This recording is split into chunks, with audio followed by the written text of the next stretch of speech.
Good afternoon, morning, or evening, whatever time you may be watching. I'm Joe the Film Bro, and welcome to my review for Furiosa, a Mad Max Saga.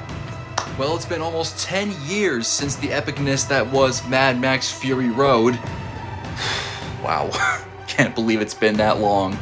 But now we have ourselves a bit of a Furiosa origin story, how she was taken from her home and how she came to be an imperator for the Immortan Joe.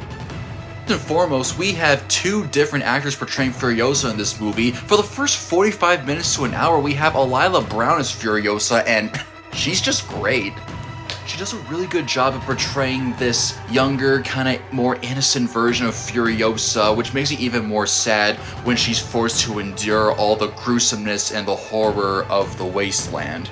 And then we get to that version of Furiosa, the kind of Furiosa that we're more used to from Mad Max Fury Road, with Anya Taylor-Joy playing her, and she's great as always.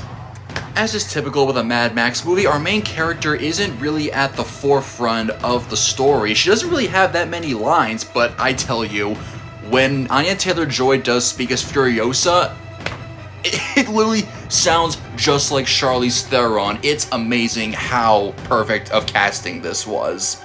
And like I said, the world and the environment are at the forefront of this story. We actually get to see a lot more of things that were teased or talked about in Fury Road, like Gastown or the Bullet Farm, and all the people who are in charge of it. We actually get to see those things. It was really interesting. A part of me does wish that some of those things were still kept in the background, because that was part of the magic of Fury Road, is that it didn't give you all the information and allowed us to connect the dots as to how this world works. But then again, I know this is a Furiosa origin story, so because she's experiencing all these things for the first time, so do we. So it makes sense. The one thing that completely outshines the visuals and the environment of this movie is Chris Hemsworth as our main villain, Dementus. I mean, wow, talk about an amazing performance.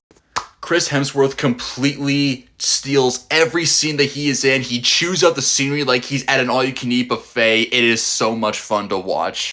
I am so happy that so many of these Marvel actors are getting to flex just how good of actors they can be outside of the MCU. I'm loving it.